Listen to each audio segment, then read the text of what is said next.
코너 유비무한 출발 상담실, 오늘은 보험 정보로 함께하겠습니다. 금의 손해사정의 강선용 손해사정사와 함께합니다. 안녕하세요. 안녕하십니까? 네. 자, 오늘은 어떤 주제로 이야기 나눠볼까요? 네. 제가 보험사에서 보상과에서 근무할 때 예. 이 모니터를 보면 입원 일당, 수술비, 뭐 진단금 이런 건 잘 청구해서 받아가시는 고객들이 대부분이에요. 네.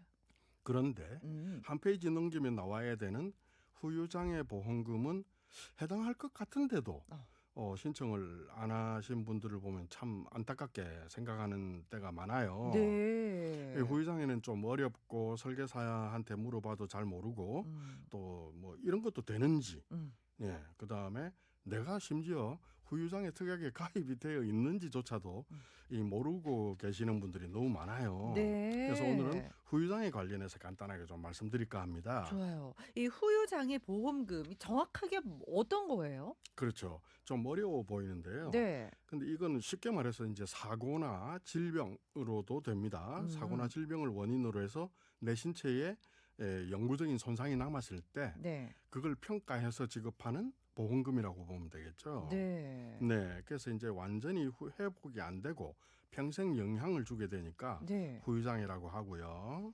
그 보험 증권에 보면 후유장애 보험 가입 금액이 나와요. 거기에 지급률만큼, 나에게 해당되는 지급률만큼 곱해서 네. 지급을 하죠. 뭐 아주 쉬운 거로는 이제 교통사고로 다리를 잃어버리거나 뭐 시력을 잃어버리는 그런 경우가 해당합니다. 그렇군요. 그러니까는 장애가 남았을 때 받는 보험금이다라고 생각을 하면 되는데, 네, 그렇습니다. 그러면은 이런 후유 장애에도 어떤 종류가 이렇게 있을까요? 나누어져? 예, 방금 말씀드린 대로 신체나 장기가 손실된 경우, 예. 정말로 잃어버린 경우죠. 그 다음에 기능 장애도 있어요. 장기가 그대로 있지만 네. 기능이 떨어진 경우, 그죠? 일반인에 비해서 내가 기능이 떨어졌다, 청력이 저하됐다, 또 얼굴에 상처가 남아서 흉터가 남아 있다.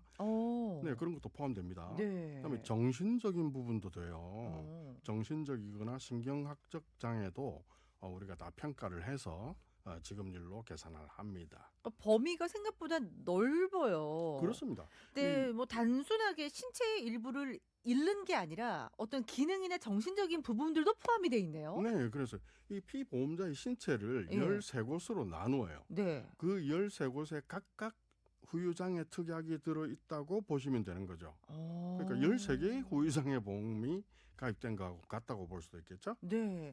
그러면은 이 후유장애 보험금 앞서 뭐 곱하기 뭐 해서 이렇게 말씀을 해주셨잖아요. 이거 어떻게 계산이 되는 네, 거예요? 이게 이제 장애 지급률이라는 건데요. 네. 예를 들어서 한쪽 눈을 잃으면 50%, 뭐 한쪽 팔을 잃으면 60% 같은 식으로 이제 정해져 있어요. 예. 보통은 이제 이 지급률을 가입 금액 보통은 1억을 많이 가입을 하셔요. 예.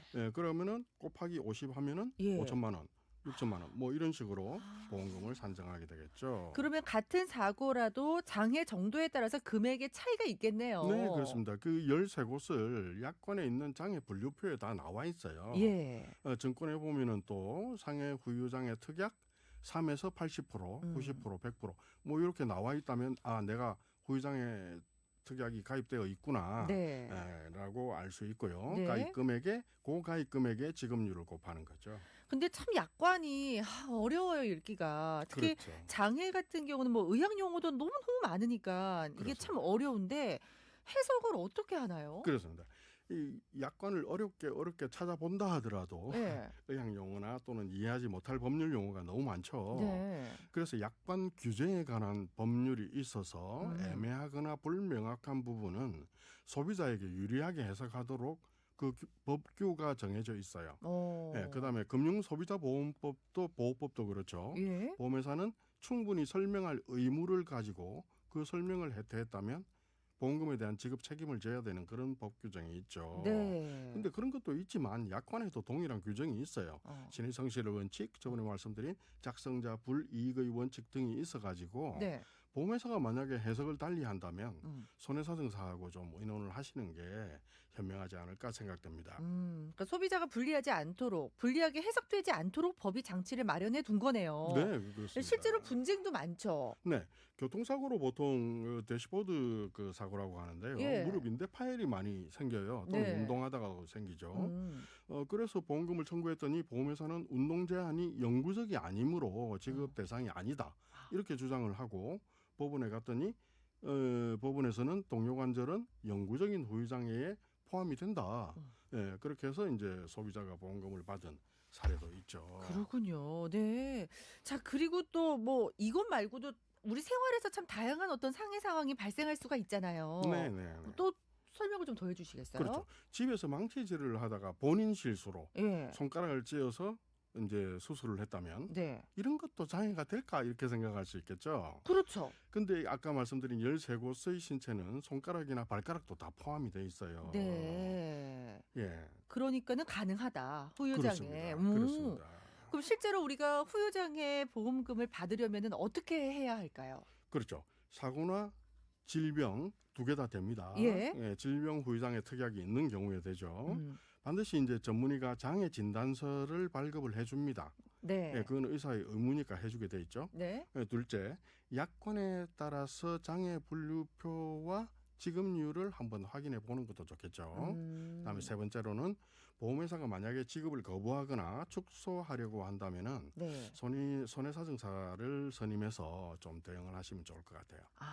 그러니까 후유장애 보험금은 사고나 질병으로 나에게 어떤 영구적인 손상이 남았을 때 지급되는 보험금인데 장애 정도에 따라서 그 지급률이 달라지고 약관은 우리 소비자에게 유리하게 해석이 된다.